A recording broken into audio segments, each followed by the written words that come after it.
Hey everyone, this is Colin at Target Sports, your pro shop for shooters and hunters. Today I want to talk about the defensive shotgun. This message is for all of you that are relatively brand new to firearm ownership and have recently purchased a firearm for self-defense in these troubling times. So the pump shotgun, why I'm covering that today is because it's probably the most sought out, most popular firearm in times of stress or need. So if you were to go to any store or call any store right now in search of any brand, any barrel length pump shotgun, you're going to be left with concern that no gun shop in the entire country has these items available on the shelf typically, because there's such an influx of new people buying firearms, and the pump shotgun is most likely the first choice from a self-defense standpoint because they are basic. They hardly ever malfunction. They're not very expensive. They make that super intimidating sound.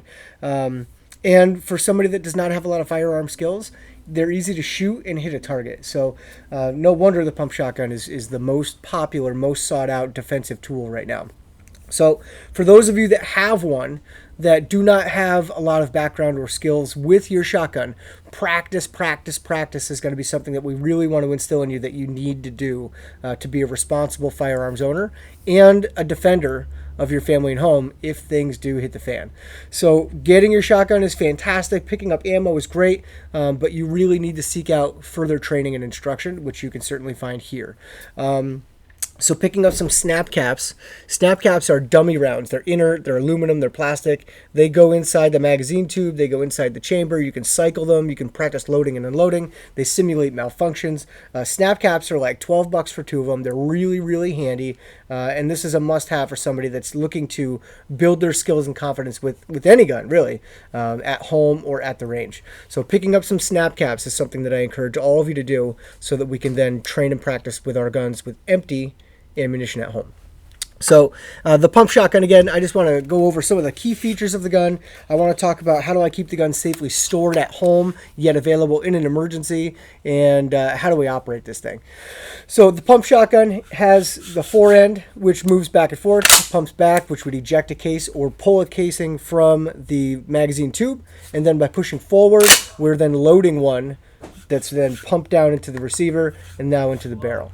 So the pump action feature itself is there's a small release on almost all these guns, whether it's a Browning, a Winchester, a Remington, a Mossberg, etc. It's typically going to be somewhere near the trigger guard. On a Remington, it's going to be in front of. On most all these other brands, it's going to be in the back. So if you're right-handed, a lot of these are going to be convenient for your middle finger of your shooting hand to hit. So if I hit that, the action releases, right? So now if I continue to pull back, that would allow an open chamber, which I could then look inside and then flip under and look inside here to then be sure that indeed there's no ammunition. So knowing the status of your gun is going to be a super important thing before we pick it up and start handling it. So we always want to have an empty gun when it's not in use, unless it's set aside for a home defense situation, which we'll talk about in a second. So, all right, so the action release, again, is usually going to be somewhere around the trigger guard. In this particular Winchester SXP, it's to the rear. So I want to hit that with my middle finger, open the action back, look inside, and determine yes or no, the gun is not loaded.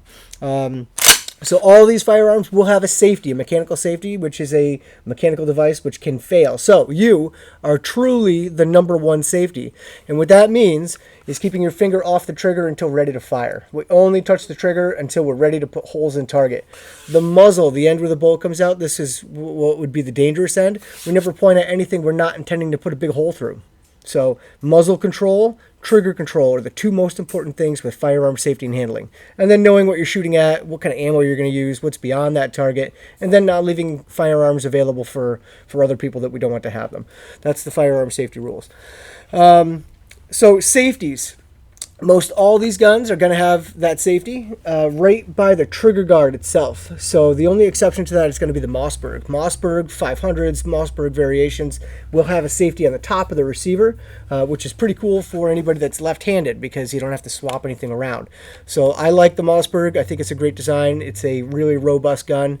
Remingtons are one of my favorites as well, and I've been very impressed with these Winchesters lately. So when we push the safety to fire, you'll notice that it's red. Right, so red means ready, red means hot, red means danger. So we always want to keep that safety more on the black, which means safe, when we're not using that firearm. Okay, cool. So action release is going to be back here. I hit that. I can open the action. I can put in a shell, close it. Safety is going to be down here or on the top of the receiver if it's a Mossberg. Okay, so loading a shotgun. I have two methods for loading. So the first method would be to open the action. I could take one of my dummy rounds, which again are going to be fantastic for practice inside and outside the home. They're inert, they do nothing other than I can cycle them through and practice my loading and unloading and malfunction. So, taking my shotgun shell, the brass or the back is going to be facing me, the operator. I'm going to toss that in. It would be good if I used the appropriate snap caps. Hey Josh, do you have any 20 gauge snap caps? I got 12s and a 20. That won't work. So vice versa, if I have a 12 gauge gun and I try to load it with 20 gauge ammo, even though it fits, no bueno, it's not going to work. So we would take that snap cap or that live round, toss it into the receiver, that opening here, push forward to close. I would then flip, and then this is your magazine tube. Goes up here, you stack ammo inside. So I would feed, depending on how many your gun takes. Typically, pump shotguns hold 5. Now, there are a couple variations that will hold 6 or 7. Then there's the Kel-Tec, which I forgot. Those are really good. They'll hold like 14. So that's a really great option. So we got some snap caps here. Thanks, man. So again, snap caps, they're really, really good for practice and training. The snap cap is going to go inside the tube.